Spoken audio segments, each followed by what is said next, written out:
क्या आपने कभी सोचा है, इस दुनिया में हम सबसे ज्यादा किस चीज से बिंधे हुए हैं? शायद गिल्ट से, रिग्रेट से, या उस बीते हुए पल के दर्द से जब किसी ने हमें हर्ट किया था। हम कितनी बार कोशिश करते हैं उस बोझ को उतारने की, उस ग्रज को भूलने की, लेकिन वो हमारे अंदर कहीं ना कहीं ठहरा रहता है, एक गहरे जख्म की तरह। ये इनर टर्मोइल, ये आत्मा का बंधन, क्या इससे मुक्ति पाने का कोई रास्ता है? क्या कोई ऐसा मार्ग है जो हमें फॉरगिवनेस की गहराइयों तक ले जाए और वहां से इनर पीस के परम अनुभव तक? आज हम एक ऐसे प्रोफाउंड टॉपिक पर बात करेंगे जो सेंचुरी से इंसानियत को गाइड करता आया है, लेकिन जिसे हम अक्सर भूल जाते हैं। हम डाइव करेंगे रूमी के गहरे सागर में, उनकी उन भूली हुई शिक्षाओं में जो फॉरगिवनेस और इनर पीस का मार्ग दर्शाती हैं। ये सिर्फ कोई थियरीज नहीं है, बल्कि एक स्पिरिचुअल अवेकनिंग का ब्लूप्रिंट है। एक ऐसा रास्ता जो आपको आपकी ट्रू एसेंस से जुड़ेगा और आपकी रूह को आजादी देगा। Rumi, the great mistake poet, ने सदियों पहले ही इस ज्ञान को हम तक पहुंचाया था।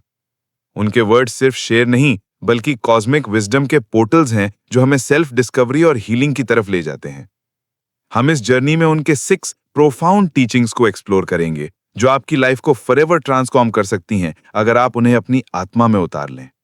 तो चलिए शुरू करते हैं इस अत्यंत महत्वपूर्ण स्पिरिचुअल एक्सप्लोरेशन को। पहला गहरा राज, फॉरगिवनेस एक सेल्फ लिबरेशन है, दूसरे के लिए नहीं। रूमी कहते हैं, the wound is the place where the light enters you, यानी जो दर्द आपको दिया गया है वही आपकी रोशनी का द्वार है। हम अक्सर सोचते हैं कि माफी दूसरे के लिए होती है।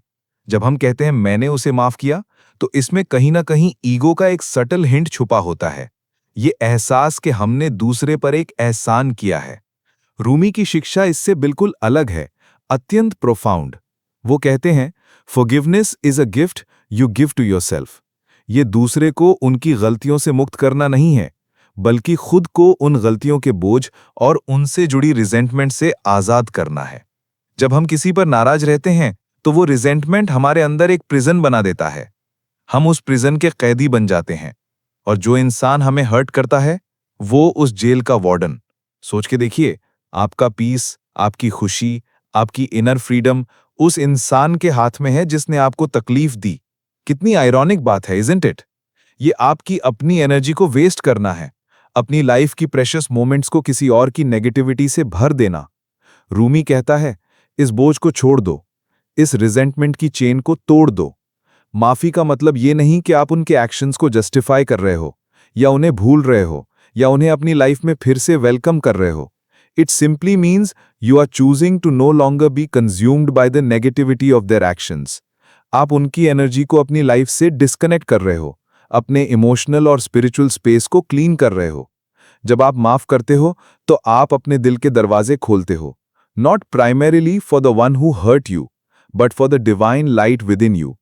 ये एक स्पिरिचुअल एक्ट है जो आपको आपके ट्रू सेल्फ, आपकी आत्मा से कनेक्ट करता है, और आपको उन बंधनों से मुक्त करता है जो आपने खुद ही बना रखे थे।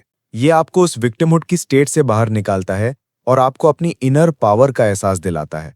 फॉरगिवनेस एक चॉइस है, एक पावरफुल चॉइस, जो आपको अपना कंट्रोल वापस देती है।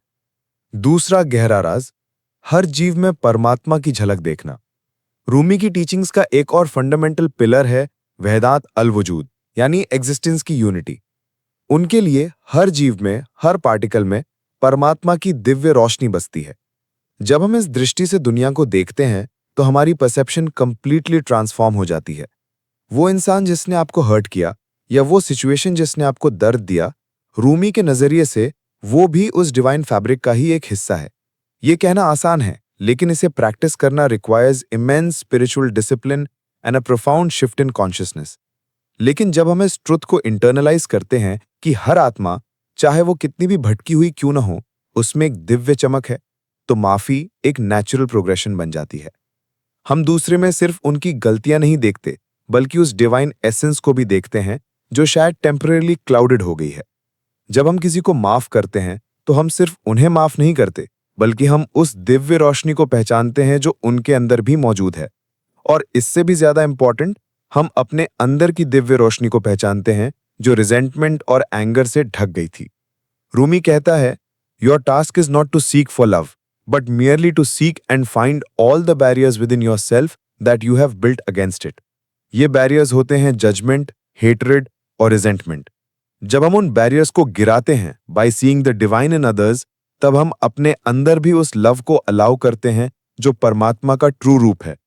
ये एक profound act of self-love भी है, क्योंकि आप अपने अंदर की negativity को साफ कर रहे हो ताकि आप अपनी true nature को, जो कि प्रेम है, उससे फिर से connect कर सको. This perspective shift is not about condoning wrong actions, but about transcending them through a higher understanding of existence itself. जब आप सब में उस एकता को महसूस करते हो, तो आपकी individual grievances बहुत छोटी लगने लगती हैं in the grand scheme of cosmic connection. तीसरा गहरा राज, the ocean and the drop. समर्पण में शांति. रूमी अक्सर ओशन और ड्रॉप के मेटाफर का यूज करते हैं. हम सब एक इंडिविजुअल ड्रॉप की तरह हैं, अपनी अलग पहचान, अपने अलग दर्द, अपनी अलग कहानी के साथ. लेकिन असल में हम सब उस एक विशाल सागर का हिस्सा है, the ocean of divine consciousness. हमारा ईगो, हमारे ग्रजेस, हमारी अटैचमेंट्स, ये सब हमें उस सागर से अलग रखते हैं. इनर पीस तभी संभव है जब हम उस इल्यूजनरी सेपरेशन को छोड़कर उस विशाल सागर में वापस मर्ज हो जाते हैं. Forgiveness is a powerful act of surrender. जब हम किसी को माफ करते हैं तो हम उस इंडिविजुअल ग्रीवेंस को, उस पर्सनल हर्ट को उस कॉस्मिक ओशन में सरेंडर कर देते हैं. हम अपने छोटे से पर्सपेक्टिव से निकलकर एक बड़े विशाल पर्सपेक्टिव को अपनाते हैं. यह समर्पण सिर्फ दूसरे के लिए नहीं, बल्कि अपनी आत्मा के लिए होता है. ये एक विश्वास है कि जब आप छोड़ देते हो, तब यूनिवर्स या परमात्मा उस स्पेस को हीलिंग और पीस से भर देता है. रूमी कहता है, when you surrender completely to a power greater than yourself, you find that that power is within you. ये इनर पीस कोई एक्सटर्नल इवेंट पर निर्भर नहीं करता. ये एक स्टेट ऑफ बीइंग है जो तब अचीव होती है जब आप कंट्रोल छोड़ देते हो, जब आप अपनी छोटी बूंद वाली पहचान से निकलकर सागर की विशालता को महसूस करते हो. रिजेंटमेंट को पकड़े रहना ठहरे हुए पानी जैसा है जो सड़ जाता है. माफी देकर आप उस पानी को फिर से बहने देते हो, जिससे प्योरिटी और फ्रेशनेस आती है.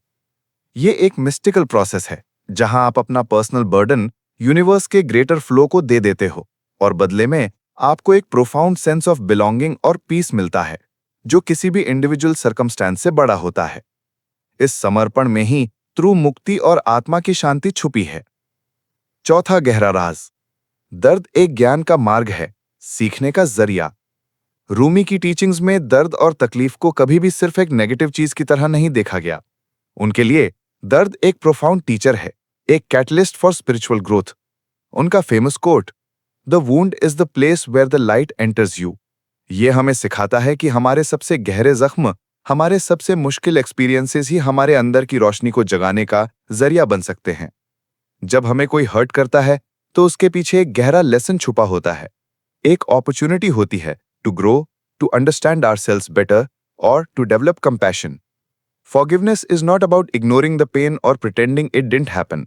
It's about acknowledging the pain, sitting with it, और फिर उसे transmute करना into wisdom और करुणा. ये एक spiritual alchemy है. आप अपने दर्द को raw material की तरह यूज करते हो, जिससे आप एक नई ज्यादा enlightened version of yourself बनाते हो. जब हम किसी को माफ करते हैं, तो हम अपने दर्द को एक नया मीनिंग देते हैं. हम उसे एक लर्निंग एक्सपीरियंस में बदल देते हैं, rather than a festering wound.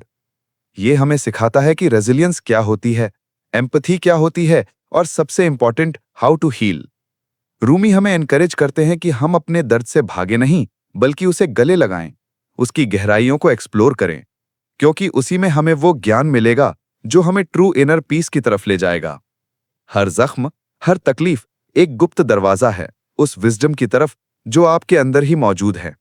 इस दृष्टि से जिन्होंने हमें हर्ट किया, वो अनजाने में ही सही हमारे टीचर्स बन जाते हैं. हमें वो लेसन सिखाते हैं जो हमें स्पिरिचुअल एवोल्यूशन के लिए जरूरी होते हैं. और जब आप इस ज्ञान को इंटरनलाइज कर लेते हो, तो आप हर दर्द में एक डिवाइन पर्पस देखना शुरू कर देते हो, जिससे माफी देना और आगे बढ़ना बहुत आसान हो जाता है. पांचवां गहरा राज, जीवन का नृत्य और लेटिंग गो की कला. रूमी की फिलॉसफी में लाइफ को अक्सर एक डांस की तरह देखा गया है, एक डिवाइन रिदम जहां हर चीज अपने फ्लो में होती है. इस डांस में हमें अपनी ग्रिप को ढीला करना पड़ता है, एक्सपेक्टेशंस, कंट्रोल और ग्रजेस को छोड़ना पड़ता है. Letting go is not an act of weakness, but an act of profound strength और विश्वास। Forgiveness is the ultimate act of letting go। यह उस पास्ट को छोड़ देना है जो हमें प्रेजेंट में बांधे रखता है। हम अक्सर अपने पास्ट के दर्दों को पकड़े रहते हैं, जैसे वो हमारी आइडेंटिटी का हिस्सा हों। लेकिन रूमी कहते हैं कि यह सिर्फ एक इल्यूजन है। ट्रू पीस तभी आती है जब हम उस पास्ट के बोझ को उतार देते हैं और अपने आप को उस डिवाइन फ्लो, उस कॉस्मिक डांस में सरेंडर कर देते हैं। Imagine a leaf falling from a tree. वो अपने आप को सरेंडर कर देता है विंड को, और वो जहां जाना चाहे वहां चला जाता है। वो रेजिस्ट नहीं करता। हम भी उसी तरह अपने ग्रजेस, अपने अटैचमेंट्स को छोड़ दें तो हम भी फ्रीडम महसूस करेंगे। ये एक ट्रस्ट एक्सरसाइज है, where you trust the universe, you trust the divine plan, और आप विश्वास करते हो कि सब कुछ सही होगा, even if you don't understand it completely right now. जब आप let go करते हो, तो आप स्पेस बनाते हो for new energy, for new beginnings, और for the divine grace to enter your life. ये सिर्फ किसी इंसान को माफ करना नहीं है, बल्कि अपने आप को उस इल्यूजन से मुक्त करना है कि आप पास्ट को कंट्रोल कर सकते हो। पास्ट गॉन है और फ्यूचर अभी आया नहीं। The only reality is the present moment. और अगर आप प्रेजेंट में पीस चाहते हो तो आपको पास्ट के सारे चेन्स को तोड़ना होगा। रूमी हमें सिखाते हैं कि जीवन का हर पल एक नया शुरुआत है और हमें पुराने बोझ के साथ उसे अप्रोच नहीं करना चाहिए। इस लेटिंग गो में ही एक गहरा स्पिरिचुअल अवेकनिंग छुपा है जो आपको अनलिमिटेड इनर पीस की तरफ ले जाएगा। यह समझना कि हम लाइफ के रिवर में हैं और हमें उसके फ्लो के साथ बहना चाहिए, ना कि उसके अगेंस्ट स्ट्रगल करना चाहिए। फॉरगिवनेस उस स्ट्रगल को खत्म कर देती है। छठा गहरा राज, प्रेम ही परम उपचार है, the ultimate healer. Ultimately, Rumi's entire message boils down to one powerful, all encompassing truth: love. Unconditional love for self, for others, for the divine, for the entire creation. जब हम लव के फ्रीक्वेंसी पर operate करते हैं तो forgiveness एक natural effortless act बन जाता है और इनर पीस हमारी डिफॉल्ट स्टेट बन जाती है। ये सेंटिमेंटल लव नहीं है जो सिर्फ अच्छी फीलिंग्स पर बेस्ड हो। ये एक प्रोफाउंड यूनिवर्सल लव है जो हर चीज की इंटरकनेक्टेडनेस को पहचानता है और हर जीव में उसे एक डिवाइन स्पार्क को दिखता है। रूमी कहते हैं, your heart is the size of N ocean, go find your self in its hidden depths. हमारे दिल की गहराइयों में अनंत प्रेम का सागर छुपा है। जब हम इस प्रेम को एक्सेस करते हैं तो उसके सामने सारे ग्रजेस, सारे रिजेंटमेंट्स, सारी तकलीफें बहुत छोटी लगने लगती हैं। प्रेम की शक्ति इतनी विशाल है कि वो किसी भी जख्म को भर सकती है, किसी भी टूटे हुए रिश्ते को जोड़ सकती है और किसी भी आत्मा को शांति दे सकती है। Forgiveness is simply an act of extending that love, not just to the one who hurt you, but more importantly to yourself. जब आप खुद को प्रेम करते हो तो आप अपने अंदर की नेगेटिविटी को साफ करते हो। आप अपने दिल को खोलते हो फॉर हीलिंग। रूमी कहते हैं, I want to sing like the bird sing, not worrying about who hears और वॉट दे थिंक। इस फ्रीडम की तरह जब आप प्रेम से भर जाते हो तो आपको अपनी छोटी छोटी ग्रीवेंसेस से मुक्ति मिल जाती है। आपका फोकस दूसरों की गलतियों से हटकर अपने अंदर के डिवाइन लव को मैनिफेस्ट करने पर हो जाता है। ये एक ट्रांसफॉर्मेटिव जर्नी है जहां आप अपने अंदर के प्रेम को इग्नाइट करते हो और उसकी रोशनी से आप अपने आसपास की दुनिया को भी रोशन करते हो। प्रेम ही सबसे बड़ा उपचार है, सबसे बड़ी शक्ति है और सबसे गहरा रास्ता है इनर पीस तक पहुंचने का। जब आप इस प्रेम की गहराइयों को समझ लेते हो तब आपकी आत्मा में ऐसी शांति बस जाती है जो कभी खत्म नहीं होती, चाहे बाहर दुनिया में कितना भी शोर हो। निष्कर्ष, रूमी के ज्ञान से जीवन को कैसे बदलें? तो हमने एक्सप्लोर किया रूमी के उन 6 प्रोफाउंड टीचिंग्स को जो फॉरगिवनेस और इनर पीस के मार्ग पर हमें गाइड करते हैं।